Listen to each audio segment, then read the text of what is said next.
Good morning, class 8. Welcome back to my video class once again. Today I am going to discuss the textual grammar from the lesson Princess September. And today we are going to discuss the topic which is known as phrase. Phrase. Phrase in Bengali meaning podo samoshti. That means it's a group of words. Okay, phrase is a group of words. You notice I have written 3 sentences on the whiteboard. The first one, it is a problem of life and death. It is a problem of life and death. ইহা বা এটি একটি জীবন মরণ সমস্যা। দেখো তোমরা ভালো করে খেয়াল করো, আমি এখানে লিখেছি লাইফ অ্যান্ড ডেথ। এই যে it's a problem of life and death, এই লাইফ অ্যান্ড ডেথ এই কথাটা হলো এখানে ফ্রেজ। ফ্রেজ কি? ফ্রেজ হচ্ছে পদ সমষ্টি বা শব্দগুচ্ছ। যে শব্দগুচ্ছ আমরা বাক্যে ব্যবহার করি এবং এই শব্দগুচ্ছ বাক্যে কি হতে পারে? নাউন ফ্রেজ রূপে ব্যবহৃত হতে পারে, অথবা অ্যাডজেক্টিভ ফ্রেজ,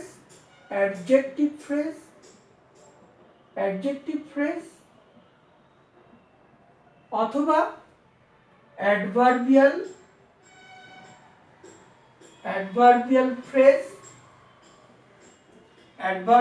ফ্রেজ, অথবা প্রিপোজিশনাল ফ্রেজ, অথবা অর ভার্বাল ফ্রেজ রূপে ব্যবহৃত হতে পারে। কেমন? তাহলে আমরা ভালো করে খেয়াল করি, দেখো এখানে লিখেছি it is a problem of life and death.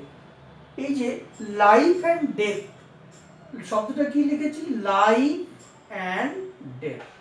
তাহলে লাইফ অ্যান্ড ডেথ মানে, লাইফ মানে হচ্ছে জীবন, অ্যান্ড ডেথ মানে হচ্ছে মরণ। তাহলে এটাকে আমরা বাংলায় কি বলছি? জীবন মরণ।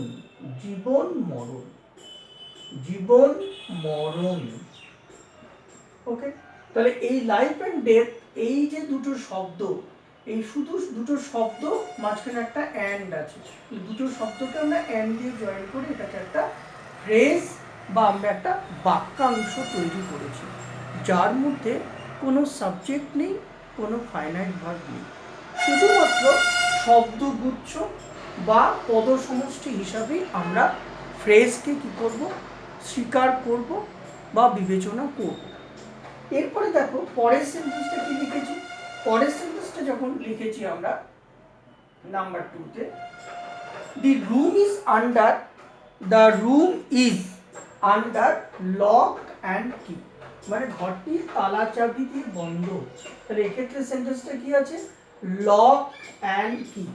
তাহলে কথাটা কি? ঘরটি তালা চাবি দিয়ে বন্ধ।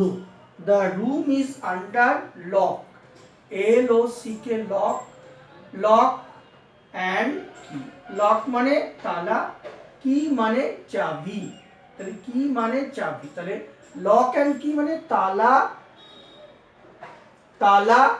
চাবি। তাহলে ডেফিনেটলি কি হচ্ছে? এটাও একটা ফ্রেজ, লক অ্যান্ড কি। কেমন? তৃতীয় বাক্যটা খেয়াল করো, তৃতীয় বাক্যে কি আছে? তৃতীয় বাক্যে আছে I have no kith and kin. তাহলে এক্ষেত্রে দেখো কিথ অ্যান্ড কিন, এই যে কিথ অ্যান্ড কিন শব্দটা আমি লিখেছি, আমার কোনো আত্মীয় স্বজন নেই। তাহলে I have no kith and kin. তাহলে এখানে শব্দটা কি আছে? Keith and kin. তাহলে কিথ অ্যান্ড কিন কথাটার মানে হচ্ছে, কিথ মানে আত্মীয়, আর কিন মানে হচ্ছে স্বজন। তাহলে আমার কোনো আত্মীয় স্বজন নেই। তাহলে এই বাক্যে আমরা কি কিথ অ্যান্ড কিন এই দুটো শব্দকে আমরা কি বলবো, পদ সমষ্টি বলবো। কিথ এবং কিন দুটো একটা কনজাংশন দিয়ে যুক্ত আছে। তাহলে এই দুটো শব্দ দুটোই দেখো কিথ অ্যান্ড কিন, আত্মীয় স্বজন, দুটোই কিন্তু নাউন। কেমন? তাহলে কিন্তু দুটো নাউন পাশাপাশি বসে কি হয়েছে, একটা পদ সমষ্টি বা শব্দগুচ্ছ তৈরি করেছে। কেমন? তাহলে এটাকে আমরা কি বলবো, ফ্রেজ বলবো। তাহলে এ ধরনের বাক্যকে আমরা ফ্রেজ বলবো। তাহলে এবার যদি তোমাকে জিজ্ঞাসা করে যে ফ্রেজ কাকে বলে, তাহলে ফ্রেজ কাকে বলে সেটা নিয়ে আমি একটু আলোচনা করে দিই। দেখো, শুনতে থাকো। আমরা যদি জিজ্ঞাসা করে, তোমাকে যদি কেউ জিজ্ঞাসা করে হোয়াট ইজ ফ্রেজ, তাহলে তুমি কি বলবে? তখন তোমার উত্তরটা কি হবে? উত্তরটা হবে,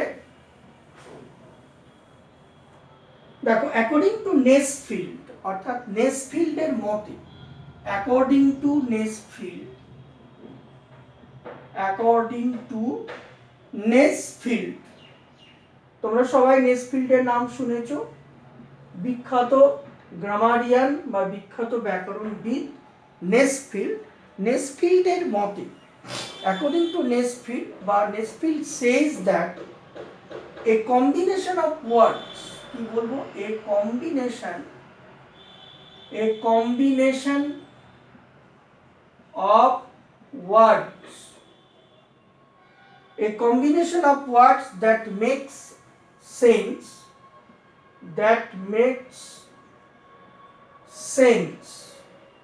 যা সেন্স তৈরি করে, that makes sense but not a complete sense, but not a complete sense, কিন্তু সম্পূর্ণ সেন্স তৈরি করে না, is called a phrase,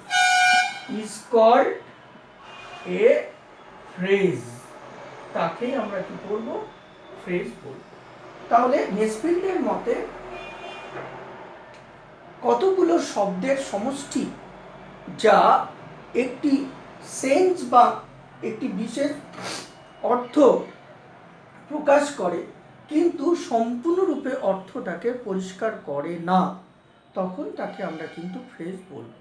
আমরা যেমন দেখো বলছি লাইফ অ্যান্ড ডেথ, জীবন মরণ, কথাটা কিন্তু বুঝতে পারছি, লাইফ মানে জীবন, ডেথ মানে মরণ। তাহলে জীবন মরণ কথাটা বুঝতে পারছি, কিন্তু কথাটা আমাদের সামনে সম্পূর্ণ হচ্ছে না। does not give a complete sense unless or until it is applied in a sentence. অর্থাৎ লাইফ এবং ডেথ শব্দ দুটি তখনই বাস্তবায়িত হবে, তখনই অর্থপূর্ণ হবে, মিনিংফুল হবে, কমপ্লিট সেন্স দেবে, যখন তাদেরকে একটি বাক্যে ব্যবহার করব। ওকে, when such phrase is applied or used in a sentence, then it will give a complete meaning or complete sense. ওকে, এছাড়াও দেখো আরো বিখ্যাত দুজন ব্যাকরণবিদ রেইন এবং মার্টিন, তারা কি বলেছে সেটাও আমি তোমাদের শোনাই। দেখো, রেইন মার্টিন বলে দুজন ব্যাকরণবিদ, তারা যে কথাটা আমাদেরকে জানিয়েছেন ফ্রেজ সম্পর্কে, সেটা কি, তাহলে সেটা হচ্ছে according to Wren and Martin. তাহলে Wren, WREN, Wren and Martin, Wren and Martin. এই রেইন অ্যান্ড মার্টিন আমাদেরকে কি জানিয়েছে, আমাদেরকে ব্যাকরণ সম্পর্কে মানে ফ্রেজ সম্পর্কে জানিয়েছে, a group of words which make sense, a group of words, a group of words means হচ্ছে একগুচ্ছ শব্দ, which makes sense, which makes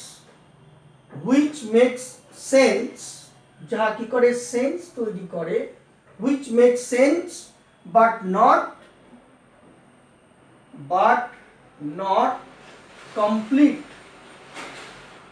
complete sense, কিন্তু সম্পূর্ণরূপে সেন্স তৈরি করে না, is called a phrase,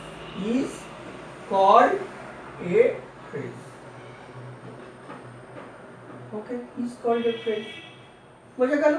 তাহলে রেন এবং মার্টিনও কিন্তু একই কথাই বলেছে যে এক গুচ্ছ শব্দ বা কয়েকটি শব্দ বা কয়েকটি পদ সমষ্টি বা কতগুলো পদের সমষ্টি যা একটি সেন্স বা একটি অর্থকে বোঝায় কিন্তু সম্পূর্ণ অর্থকে প্রকাশ করে না, তাকেই আমরা কি করতে পারি, ফ্রেজ বলি। বুঝতে পেরেছ? তাহলে এই definition, this are two definition on phrase. তোমাকে যদি কেউ জিজ্ঞাসা করে what do you mean by phrase বা how do you define phrase, then you can explain phrase by giving these two definitions, okay, of Nesfield and Rain and Martin. কেমন? এবার দেখো আমরা এই যে কথা তিনটে সেন্টেন্স আমি লিখেছি, it is a problem of life and death, yeah একটি জীবন মরণ সমস্যা। Number 2, the room is under lock and key, ঘরটি তালাচাবি দিয়ে বন্ধ। Number 3, I have no kith and kin, আমার কোনো আত্মীয় স্বজন নেই। ওকে, তাহলে কিথ অ্যান্ড কিন, আত্মীয় স্বজন, এই তিনটেই কিন্তু ফ্রেজ। এবার ফ্রেজ কত রকমের হয় সেটা আমাদেরকে কি করতে হবে, আরেকবার কি করতে হবে, শুনে নিতে হবে। দেখো আমরা কি করতে পারি, ফ্রেজকে আমরা যদি একটি চার্টের মধ্য দিয়ে কি করি, ফ্রেজকে দেখাই, ঠিক আছে, পদ সমষ্টি বা কি পদ যুগলকে যদি আমরা দেখাই, তাহলে কি হবে, তাহলে আমরা কি বলবো, যে আমরা ফ্রেজকে কি করতে পারি, কতগুলো ভাগে ভাগ করতে পারি। ঠিক আছে, তাহলে ফ্রেজকে আমরা কতগুলো ভাগে ভাগ করতে পারি, সেগুলো কি কি, ধরো আমি বললাম, তাহলে PHRASE, এই ফ্রেজকে আমরা কি করতে পারি, কতগুলো ভাগে ভাগ করতে পারি। তাহলে we can classify phrase into আর কি,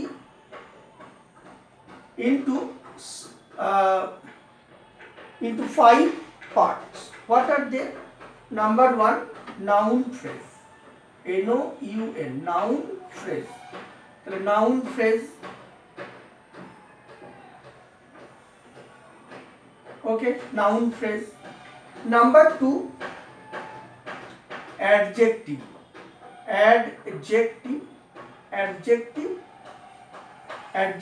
phrase, okay. Number 3, adverbial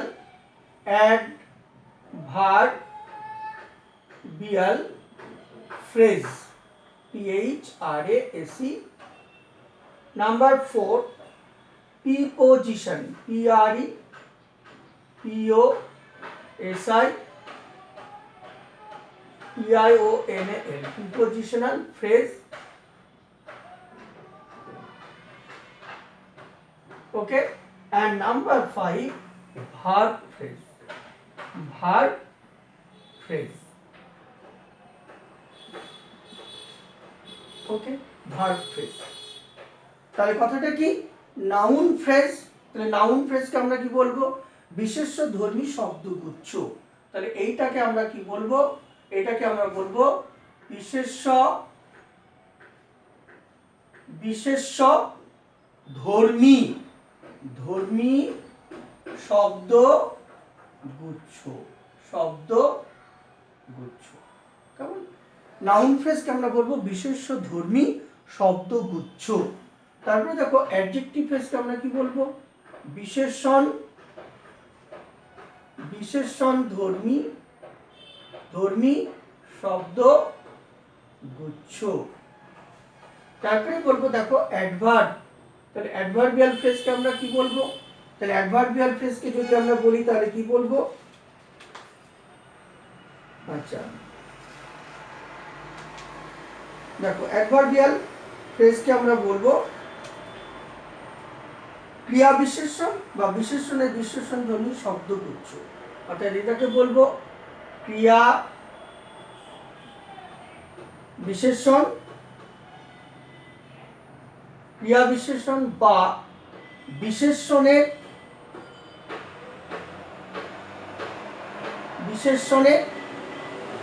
বিশেষণ ধর্মী শব্দ গুচ্ছ। কেমন? বিশেষণের ধর্মী শব্দগুচ্ছ। তারপর যদি বলি প্রিপোজিশন ফ্রেজ, তাহলে কি হবে, পদান্বয়ী অব্যয়যুক্ত শব্দগুচ্ছ। এটাকে বলবো পদান্বয়ী তন্তা নয় বয়ে 29 দ্বিতী পদান্বয়ী অব্যয় যুক্ত অব্যয় যুক্ত শব্দ গুচ্ছ এবং পরেরটাকে আমরা বলবো তোমার এটা হচ্ছে ভার্ব ফ্রেজ, দ্যাট ইজ ক্রিয়ার্থক পদ সমষ্টি। ঠিক আছে, এটাকে বলবো ক্রিয়াত্মক ক্রিয়াত্মক ক্রিয়াত্মক কেমন ছয়জা ফলা ক ক্রিয়ার্থক পদ সমষ্টি পদ সমষ্টি। আমি আবার রিক্যাপ করছি, তোমরা ভালো করে খেয়াল করো। We can classify phrase into 5 parts. Okay, this is number 1 part, number 2, number 3, number 4, number 5. Okay, and what are the parts? Number 1, noun phrase. Noun phrase in English and in Bengali Bangla ব্যাকরণে এটা হলো বিশেষ্যধর্মী শব্দগুচ্ছ। কেমন বিশেষ্যধর্মী শব্দগুচ্ছ কি সেটা আমরা পরের video ক্লাসে বা পরের পার্টে আলোচনা করব। তোমরা আজকের এই ইন্ট্রোডাক্টরি ক্লাসে শুধু শুনে রাখো যে ফ্রেজকে আমরা কতগুলো পার্টে ভাগ করি। প্রথম পার্টটা হচ্ছে নাউন ফ্রেজ, যাকে আমরা বিশেষ্যধর্মী শব্দগুচ্ছ বলি। নাম্বার 2 অ্যাডজেক্টিভ ফ্রেজ, যাকে আমরা বিশেষণধর্মী শব্দগুচ্ছ বলি। Number 3 adverbial phrase. অ্যাডভার্ব মানে তোমরা জানো ক্রিয়া বিশেষণ, তাহলে অ্যাডভার্বিয়াল ফ্রেজ মানে ক্রিয়া বিশেষণ বা বিশেষণের বিশেষণধর্মী শব্দগুচ্ছ। Number 4 prepositional phrase. Prepositional phrase কথাটার মানে হলো পদান্বয়ী অব্যয়যুক্ত শব্দগুচ্ছ। এবং ভার্ব ফ্রেজ, দ্যাট মিনস ক্রিয়ার্থক পদ সমষ্টি। ওকে, ক্রিয়ার্থক পদ সমষ্টি বা আমরা বলতে পারি বাক বাক বৈশিষ্ট্যপূর্ণ বয়াকার গ বাক বৈশিষ্ট্যপূর্ণ ক্রিয়ার্থক শব্দ সমষ্টি। এটাকে আমরা এরকমও বলতে পারি বাক বয়াকার গ বাক বৈশিষ্ট্য বৈশিষ্ট্য বৈশিষ্ট্যপূর্ণ কেমন ক্রিয়ার্থক ক্রিয়ার্থক ক্রিয়ার্থক পদ সমষ্টি আমরা এরকমও নামকরণ করতে পারি। ঠিক আছে, এই কথাগুলো আজকে শুনে রাখো। কেমন আমি জাস্ট তোমাদেরকে কি করলাম, today I have just given you a solid idea, a concrete idea on phrase, that is পদ সমষ্টি। Okay, in our next video class I will discuss gradually one by one. Firstly I will discuss noun phrase, thereafter I will discuss adjective phrase, then adverbial, then it will be followed by prepositional phrase and verb phrase. Okay, তাহলে নিশ্চয়ই তোমরা কি করলে আজকে phrase সম্পর্কে একটা idea পেলে। তোমরা ভিডিওটা কি করবে, মন দিয়ে শুনবে, বারবার শুনবে, তাহলে ফ্রেজ বিষয়টা কি, ফ্রেজের ডেফিনেশন কি, ফ্রেজ কিভাবে লিখতে হয় সেই সম্পর্কে ধারণা পাবে। তাহলে আজকে আমরা এখানেই শেষ করব। সবাই ভালো থেকো, সুস্থ থেকো, তোমাদের অনেক অনেক ধন্যবাদ।